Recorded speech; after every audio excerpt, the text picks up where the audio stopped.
कृतिका आपने, क्योंकि इस प्रकार से प्रधानमंत्री ने न केवल बच्चों की उनकी प्रदर्शनी को उनका अवलोकन किया, बल्कि साथ ही साथ में कुछ बच्चों से बात भी की। और एक बहुत ही एक दृश्य था जो ऐतिहासिक दृश्य बन चुका है, क्योंकि इस प्रकार से जो बच्चों द्वारा कलाकृतियां बनाई गई थी, प्रधानमंत्री ने स्वयं उसको देखा, उसकी सराहना की। साथ ही साथ में कुछ बच्चों द्वारा निवेदन करने को प्रधानमंत्री ने अपने हस्ताक्षर से दिए। तो एक जिस प्रकार से जो वार्तालाप प्रधानमंत्री और इन बच्चों की रही, क्योंकि हमेशा से प्रधानमंत्री ने इस बात को जोर दिया है कि जो बच्चे हैं वही देश का भविष्य है। और उनसे लगातार हम देख सकते हैं कि प्रधानमंत्री विभिन्न जो अपने दौरे पर रहते हैं, तो उसमें कहीं ना कहीं कभी न कभी जो बच्चे होते हैं या जो युवा होते हैं, उनसे प्रधानमंत्री जरूर इंटरेक्ट करते हैं, उनसे जरूर बातचीत करते हैं, उनसे जरूर मुलाकात करते हैं। तो वही दृश्य भी यहाँ देखने के स्टेशन पे देखने को मिला। साथ ही साथ में इस प्रकार से बच्चों से बात की।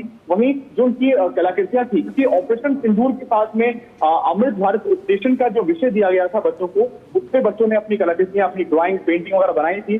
तो उसका प्रधानमंत्री ने अवलोकन भी किया, उसकी तारीफ भी की, उसकी सराहना भी की। तो न केवल प्रधानमंत्री का जो वार्तालाप किया गया, प्रधानमंत्री ने अपने हस्ताक्षर दिए, न केवल जो बच्चों का हौसला अफजाई हुआ, बल्कि एक बच्चों में इस प्रकार से बच्चे खुश नजर आ रहे थे, जो मुस्कुराते चेहरे देखे जा सकते हैं विजुअल्स के माध्यम से। आपने किसी का जैसे कहा कि जो मुस्कुराते चेहरे बच्चों के थे, प्रधानमंत्री का वो उनको संबोधित कर रहे थे, उनको प्रधानमंत्री के नाम से जिस प्रकार से जो स्टेशन है वो गुंजायमान नजर आ रहा था। एक बड़ा संदेश यहाँ देश के लिए मिलता है कि किस प्रकार भारत के नौजवान, भारत के बच्चे, भारत का युवा प्रधानमंत्री के साथ खड़ा है, प्रधानमंत्री के। और जिस प्रकार प्रधानमंत्री जो बात उनको कहते हैं, तो वो उनके लिए न केवल एक देश के नेतृत्व की बातें हैं, बल्कि एक प्रेरणादायक बातें बन जाती हैं उनके लिए कि हमें जीवन में क्या करना है, क्या नहीं करना। क्योंकि लगातार, जैसे मैंने कृतिका को कहा कि हर दौरे में प्रधानमंत्री आज कोशिश करते हैं कि शायद जो युवा बच्चे हैं उनसे इंटरेक्ट करें।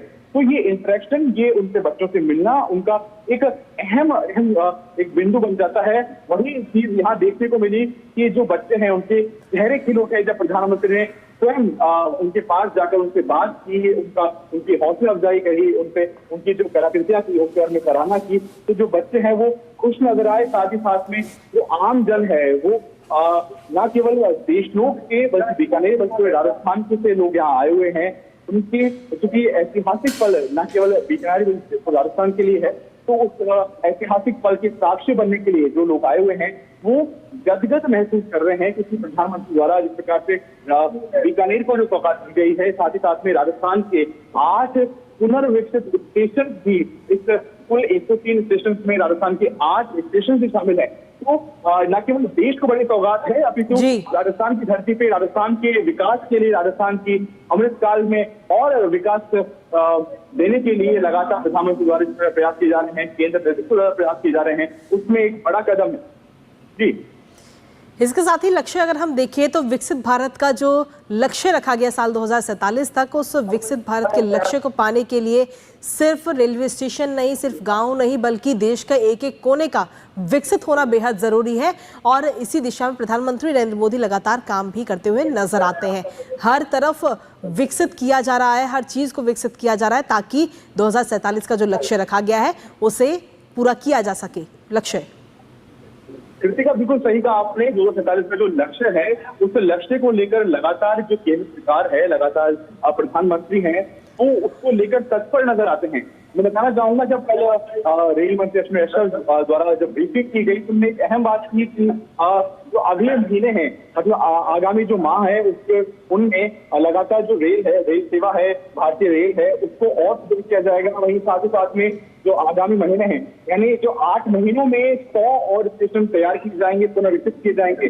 वहीं 2027 तक 500 स्टेशन को विकसित और पुनर्विकसित करने का जो प्रयास है भारतीय रेल कर रही है।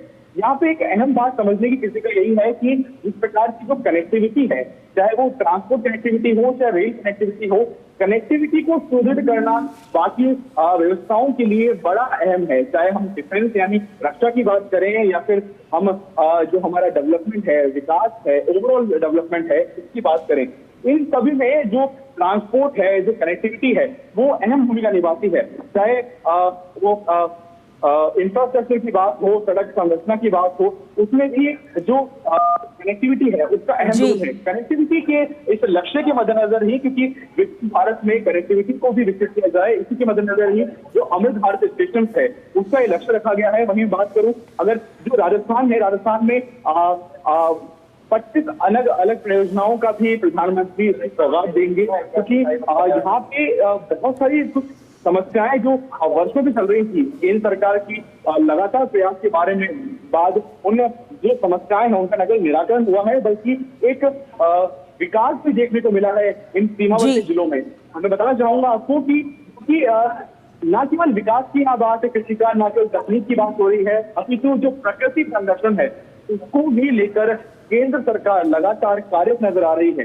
जो अहम बात इन अमृत स्टेशन की जाए तो जो मैं बताना चाहूंगा, जल संरक्षण के साथ में जो सौर ऊर्जा है, राजस्थान जैसे प्रदेश में और सीमावर्ती जिलों में जहां सौर ऊर्जा की बेहतरीन संभावनाएं हैं, जहां सौर ऊर्जा को विकसित किया जा सकता है, वहां लगातार उसको विकसित करने के प्रयास किए जा रहे हैं। साथ ही साथ में जो अमृत स्टेशन हैं इनके माध्यम से जो सौर ऊर्जा है उसको विकसित किया जा रहा है। हरित क्षेत्र के प्रबंधन पे भी लगातार कार्य किए जा रहे हैं। वहीं जल संरक्षण, क्योंकि जल राजस्थान जैसे जो जिले हैं, राजस्थान के सीमावर्ती जिले हैं, वहां पे जल संकट देखा जाता था, परंतु अब लगातार केंद्र सरकार के अथक प्रयासों से, राज्य सरकार के साथी समन्वय से लगातार जो जल संरक्षण है उसको लेकर प्रयास किए जा रहे हैं। तो न केवल यहाँ बात अमृत स्टेशन की है बल्कि साथ ही साथ में तकनीक के विकास की है, साथ ही साथ में कनेक्टिविटी की है। वहीं दूसरी ओर जो प्रकृति संरक्षण है उसके लक्ष्य को भी केंद्र सरकार बिल्कुल मुंशी नहीं नजर आ रही है। उसको लेकर भी, प्रकृति संरक्षण को लेकर भी केंद्र सरकार संकल्प दिख रही है। बिल्कुल जी लक्ष्य, बिल्कुल कनेक्टिविटी बहुत ज़रूरी है, क्योंकि किसी भी जगह या क्षेत्र, शहर, राज्य को विकसित करने के लिए सबसे ज़्यादा और सबसे पहला कदम होता है कनेक्टिविटी कि आखिर कैसे आमजन उस जगह पर पहुंचेगा। क्योंकि जब कनेक्टिविटी मजबूत होगी, कनेक्टिविटी अच्छी होगी, चाहे सड़क के माध्यम से या रेल के माध्यम से, तो उसके बाद ही रोजगार या यूं कहें कि उद्योग, बड़ी बड़ी कंपनियां वहां पर पहुंचेंगी और तमाम चीज़ें उससे जुड़ती हुई नजर आएंगी। यानी कि मूलभूत सुविधा के तौर पे अगर हम देखें तो सबसे ज़्यादा कनेक्टिविटी ही है। और अमृत स्टेशन के तहत अगर हम देखें तो जो यात्री भी वहां पर पहुंचेंगे उन्हें भी तमाम सुविधाएं मिलती हुई नजर आएंगी। लक्ष्य बिल्कुल सही कहा आपने, क्योंकि जो जितनी मूलभूत सुविधाएं हैं उसमें जो कनेक्टिविटी है वो एक अहम रोल निभाती है, एक अहम भूमिका निभाती है। उसी कनेक्टिविटी को सुदृढ़ करने के लिए लगातार जो स्टेशन हैं, क्योंकि लगातार जो केंद्र सरकार है उसका फोकस यही रहा है कि जो भी विकास कार्य हैं उनको नींव से शुरू किया जाए, उनको जड़ से सही किया जाए, तभी ये मुमकिन हो पाएगा कि जो पेड़ होगा, क्योंकि अगर जड़ उसकी स्वस्थ होगी, किसी पेड़ की जड़ को अगर स्वस्थ रखेंगे तभी जो पेड़ है वो फलदार होगा और अच्छे फल दे पाएगा। यही विचारधारा न केवल केंद्र सरकार की है, केंद्र नेतृत्व की है, बल्कि प्रधानमंत्री नरेंद्र मोदी जी की भी है कि लगातार जो नीड है, जो ग्राउंड पे वर्क है उसको सुनिश्चित किया जाए। इसी के मद्देनजर आप देख सकते हैं कि जो स्टेशन हैं, जो स्टेशन सुदूर गाँव में थे, जो स्टेशन में विकास का कहीं देखना नहीं मिलता था, जिन स्टेशन पे जो मूलभूत सुविधाएं हैं वो देखना मुश्किल हो जाता था, उन्हीं स्टेशन को आज विकसित किया जा रहा है, पुनर्विकसित किया जा रहा है। और विश्व स्तरीय सुविधाएं न केवल स्टेशन के लिए बल्कि कनेक्टिविटी के लिए सुनिश्चित की जा रही हैं। किस प्रकार से बेहतर सड़कें सुनिश्चित की जा रही हैं, किस प्रकार से जो स्टेशन हैं उनको बेहतरीन किया जा रहा है, विश्व स्तरीय किया जा रहा है। जहां स्टेशन पे मूलभूत सुविधाएं नहीं होती थी, आज केंद्र सरकार के नेतृत्व में उन्हीं स्टेशन पे वाईफाई की सुविधा देखी जा रही है और वहां पे जो एयर कंडीशन प्रतीक्षालय है, वेटिंग रूम है वो देखे जा रहे हैं। बेहतर जो वहां पे शौचालय हैं उनकी सुविधा देखी जा रही है। इस प्रकार से न केवल भारत विकसित हो रहा है, विकसित के साथ में भारत तकनीक के परिदृश्य में भी भारत में, मैं कहना चाहूंगा आपको, सुदृढ़ बनता नजर आ रहा है। साथ ही साथ में जिस प्रकार से किसी का आपने बात कही कि जो इंडस्ट्रीज हैं, जो औद्योगिकरण है वो भी कनेक्टिविटी से जुड़ा हुआ है। बेहतरीन कहा आपने, क्योंकि जो सीमावर्ती जिले हैं, क्योंकि अहम जो रोल है सीमावर्ती जिलों को विकसित करने का केंद्र सरकार प्रयास कर रही है। सीमावर्ती जिलों में औद्योगिकरण आए, वहाँ पे लगातार विकास हो, वहाँ पे इंफ्रास्ट्रक्चर और उनको डेवलप किया जा सके, वहाँ की जो मूलभूत सुविधाएं हैं उनको और बेहतर किया जा सके। इसको लेकर कनेक्टिविटी के साथ ही जो बाकी परियोजनाएं मैंने बताई कि राजस्थान के लिए 25 विकास परियोजनाएं जो तैयार की गई है, सभी प्रधानमंत्री आज लोकार्पण करेंगे। साथ में जो 25 परियोजनाओं की जो सौगात प्रधानमंत्री द्वारा दी जाएंगी, ये 25 परियोजनाएं मैं कहना चाहूंगा कि जो सीमावर्ती जिले हैं राजस्थान के लिए, इसके एक अहम मील का पत्थर साबित होने वाली है। जी चलिए, बहुत बहुत शुक्रिया। आप लगातार बने रहिए हमारे साथ में। लेकिन सीधे तौर पर फिलहाल ये तस्वीरें भी हम अपने दर्शकों को लगातार दिखा रहे हैं। अमृत भारत स्टेशन योजना के तहत किस तरीके से अभी तक 103 रेलवे स्टेशनों का पुनर्विकास किया गया है, उनको विकसित किया गया, और एक अलग ही तस्वीर भी इसके जरिए निकल कर सामने आई है।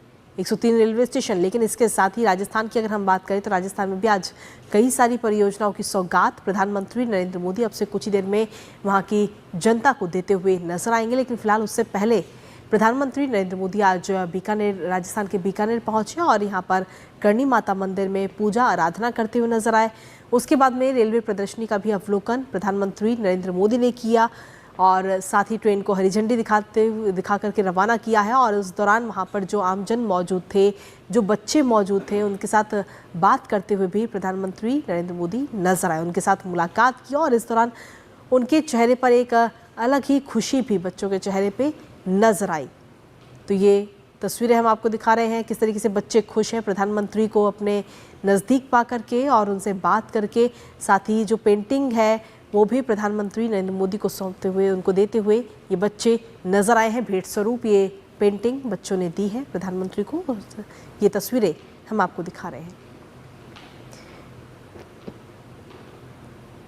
तो अब से कुछ देर का और इंतजार, जब प्रधानमंत्री नरेंद्र मोदी जनसभा को भी संबोधित करेंगे और साथ ही जो कई सारी परियोजनाएं हैं उनका शिलान्यास करते हुए, उद्घाटन करते हुए प्रधानमंत्री नजर आएंगे।